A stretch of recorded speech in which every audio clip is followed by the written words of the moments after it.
सिद्धि की शादी के बाद वो ससुराल चली जाती है। पीछे रह जाती है भाभी रानी। सिद्धि के ससुराल जाते ही भाभी कहती है, अरे वाह जी वाह, सारे कपड़े मेरे। हाय रे पैंट, अरे वाह वाह, मजा आ जाएगा। अरे ये सिद्धि की अलमारी के सामने खड़े होकर क्या बड़बड़ा रही है? जाकर देख मेहमानों को विदाई की मिठाई मिली कि नहीं। अब हाँ माँ जी, क्यों नहीं, लेकिन पहले कपड़े तो बदल लूं। अब रानी आ जाती है सिद्धि के उन कपड़ों में जो वो ससुराल जाने से पहले घर छोड़ जाती है। अरे रानी, कुछ दिन रुक जाती। अरे ये तो सिद्धि बिटिया को मैंने ही दिया था, बड़ा ही फबता था उस पर, तुझ पर तो कुछ खास नहीं लग रहा। अब वो ना मेरे सारे कपड़े गीले थे तो सोचा पहन लूं।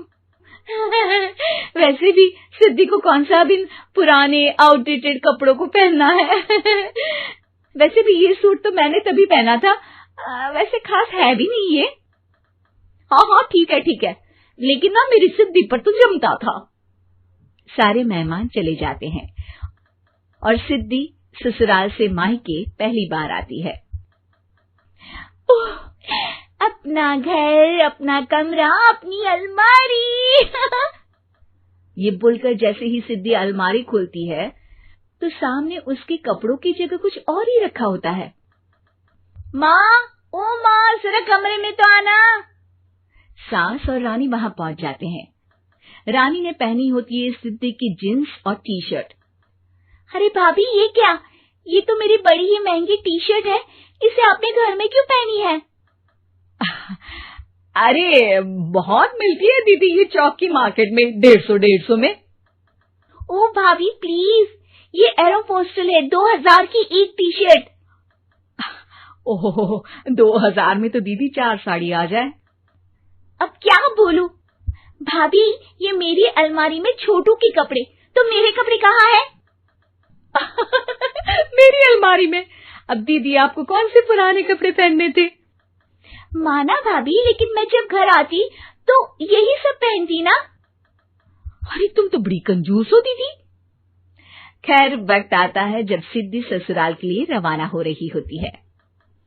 अरे रानी, अंदर से सिद्धि का गिफ्ट ले आ, लड़की पहली बार ससुराल से मायके आई है। रानी अंदर जाती है और एक सिंपल सी साड़ी लेकर बाहर आ जाती है। ये लीजिए माँ जी। सास बेटी को गिफ्ट देकर ससुराल भेजती है। अगले दिन रानी एक सुंदर सी साड़ी पहनकर सामने आती है। अरे रानी, ये तो वो साड़ी है जो मैंने सिद्धि को देने के लिए दी थी जब वो ससुराल ले जाती, लेकिन ये तूने कैसे पहन ली? अरे माँ जी, ये साड़ी तो मुझे बहुत पहले से ही पसंद थी, लेकिन चिंता ना करिए, मैंने सिद्धि के लिए भी अच्छी सी साड़ी दी है। हाँ। तभी सिद्धि का फोन आता है। क्या माँ, कुछ अच्छा तो दिया होता ससुराल ले जाने के लिए। अरे पहले दिखा दिया होता।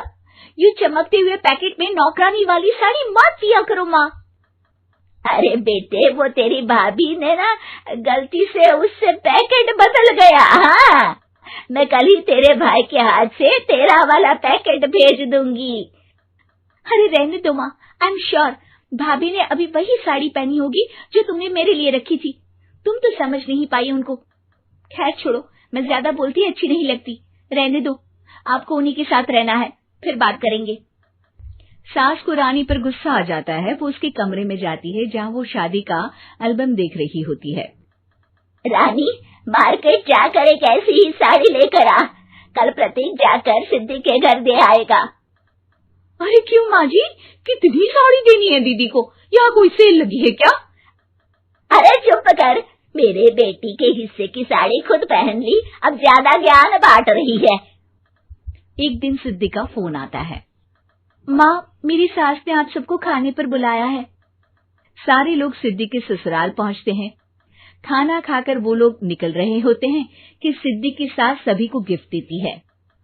अरे बहन जी, बेटी के घर का खाना खा लिया, यही बहुत है जो आप ऊपर से गिफ्ट भी दे रही है। अरे बहन जी, आप भी कहाँ इन बातों पर विश्वास कर रही हैं। सास सभी को गिफ्ट देती है, लेकिन रानी को जो साड़ी देती है वो अजीब सी हरे रंग की लाल रंग के बड़ी छाप वाली होती है। अरे छी, ये कौन पहनेगा? सासू माँ को तो जरी वाली इतनी सुंदर, और मेरे लिए ये नौकरानी वाली। अरे भाभी, दरअसल मैं जब भी घर आती थी आप वापसी में ऐसी ही साड़ी देती थी ना, तो माँ ने सोचा कि आपको आपकी पसंद की ही साड़ी क्यों ना दी जाए। बेचारी रानी, बोलती भी तो क्या। सिद्धि और सास रानी का चेहरा देखकर हंसने लगती है, तो रानी समझ जाती है कि अपने ही बिछाए जाल में वो फंस चुकी है।